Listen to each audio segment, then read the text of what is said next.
I would like to start by saying thank you for being here, and I would like to take this time to speak with you about an important event that took place on September 11, 2001, the attack on the World Trade Center. When thinking of 9/11, what are the thoughts that come to your mind? Is it the initial attack, the collapsing of the Twin Towers, the lives that were lost, either by plane or not being able to evacuate the buildings, or was it the family members who struggled not knowing the whereabouts of their loved ones? We all have different thoughts and memories of that day, but no matter where we were at or what we were doing, when the news of the attack reached our ears, the shock aroused in us all. The World Trade Center contained of 110 stories, which consisted of governmental agencies, financial powerhouses, restaurants, shops, and child care facilities. Everyone who walked in the doors of the World Trade Center that morning perceived it as a normal day.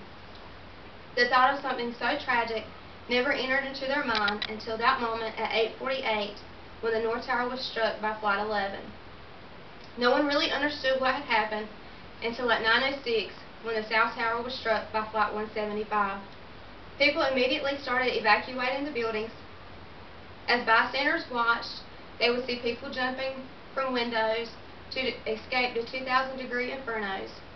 They could hear the despair cries of the people trapped inside, and they would also see co-workers or friends evacuate the building with severe burns. As firefighters, police crews, and rescue units worked vigorously to evacuate the Twin Towers, at approximately 10 o'clock a.m., the South Tower crumbled to the ground. The evacuations in North Tower were hurried, knowing that it would collapse at any given moment. At 10:30 a.m., the North Tower disintegrated. After the falling of the Twin Towers in the city of Manhattan, where the World Trade Center once stood, it was now filled with rubble, smoke, and debris. Nearby police forces, rescue crews, and volunteers quickly participated in the search of employees and safety crews in the rubble. Hospitals were flooded with injured victims.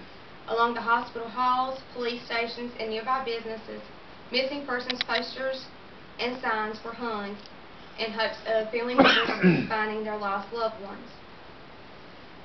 Medical issues also arose throughout the city. As a journalist for New York Times, Anthony Palmer stated in April 2006, the Health Department and Centers for Disease Control reported that a survey of 8,000 respondents who were survivors of the attack were most likely to have suffered serious mental and physical health problems, and such problems were more severe if the respondents had been engulfed in the dust cloud. The mental and health issues that predominate are post-traumatic stress disorder and asthma. These medical conditions also affected those who assisted in cleanup efforts. The cleanup process took several months and was then completed on May 30, 2002. The rebuilding of the World Trade Center is currently under construction and hopes of being completed in 2013. Many more memorials have been placed in honor of the lives lost on that tragic day. 2,986 men, women, and children lost their lives, with over 300 firefighters, some who were of the same fire department. We will always remember that day and acknowledge remembrance of the event that took place on September 11th. Many petitions have been signed to make September 11th a national holiday, and that this day in our nation's history will be a mark and a sign of remembrance to all those who lost their lives during this horrific attack on the World Trade Center. Thank you. That's right. You done great, Karen, when you got started.